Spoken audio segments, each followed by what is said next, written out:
What started off as a 100-acre wildfire exploded into a bigger threat. The latest wildfire in the state has scorched several homes and buildings, forcing major evacuations. We start our wildfire coverage this morning with more on the Little Bear fire. Good morning, everyone. I'm Crystal Gutierrez. The governor ordered the deployment of 100 National Guard troops and 2 Black Hawk helicopters to help yesterday. Throughout the night and into this morning, fire crews continue trying to protect homes and businesses in that area. Just this morning, these pictures were sent in by a crew from Bernalillo County Fire Department showing how close the fire is getting to some homes. On the left side of the screen, you can see a house. On the right, flames ripped through a fence. This is what fire crews have been dealing with all night as they fight the lightning-sparked Little Bear fire near Bonito Lake, north of Ruidoso. Our coverage begins with News 13 pilot reporter Bob Martin, who flew over the blaze all day yesterday. As the smoke thinned a bit late in the day, the human toll became more evident. Multiple homes gathered in neighborhoods and others scattered individually throughout the forest west and north of Ruidoso on both sides of Highway 48. There is no accurate count of homes lost yet.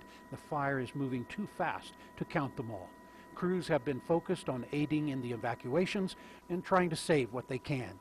From the city of Ruidoso itself, a giant wall of smoke to the north, punctuated by searing walls of wind-driven flames marching from west to east, exploding with intensity as the blaze hits new stands of dry trees. Heavy air tankers and helicopters started the day dropping retardant and water, but the turbulence from high winds across the ridgelines got too rough and the air tankers had to be suspended for a few hours. They came back later. Helicopters continued to work mostly in residential areas, hitting strategic hotspots. Late in the day, flames closed in on the Sierra Blanca ski area, where crews doused buildings with jets of water. Flames surrounded communications towers on Buck Mountain and spilled into the Bonito Lake area.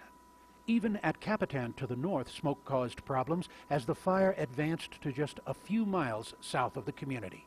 All of this the result of a small 100-acre lightning fire near Sierra Blanca from earlier in the week that had once been contained, but Friday afternoon escaped and began to run. Bob Martin, KRQE News 13, near Ruidoso.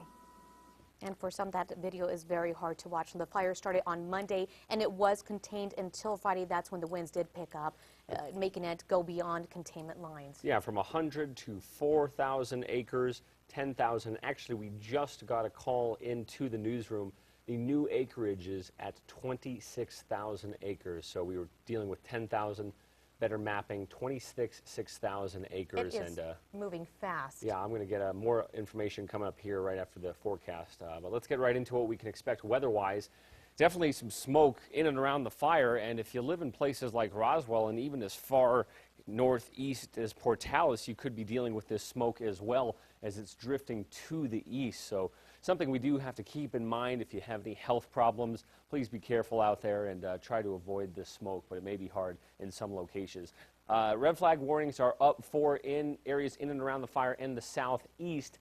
We're going to have breezy conditions. It's still going to be very hot and it's going to be dry. So all those combinations will mean extreme fire danger. So no outdoor burning. Cooler air is making its way into the northwest and the northeast, so that's going to help us as far as temperatures go. 61 right now in Ruidoso. As we look to the winds south-southwest at 8 miles per hour, we'll see them gusting up to 35. We were at 40 yesterday, so we're going to kind of dial them back a little bit, but still conditions aren't great. Hopefully air tankers can get up and start attacking this thing because they were grounded yesterday because of the strong winds. Temperatures are fine right now. They're not getting going, but they will soon. 49 in Gallup, 63 in Santa Fe, 59 in Silver City. Taking a look at metro currents, 63 degrees, southeast winds at 5 miles per hour. The day ahead, we topped out at 95 yesterday, dropping our temperatures down to the upper 80s. A little bit breezy out there. Your full forecast does involve some rain. I'll tell you when and where coming up in a sec. And again, we just got an update on the Little Bear fire. Officials are estimating that it has now scorched 26,000 acres this morning. As we've been reporting, hundreds of people have been forced out of their homes, many now staying at local shelters, may be there for a while. Evacuees told us they were told it could be as many as 5 days before they're allowed back home. Those staying at the evacuation centers are worried, watching, and waiting. We're hoping in God be with those who are fighting the fire. because it's a really, really horrible fire.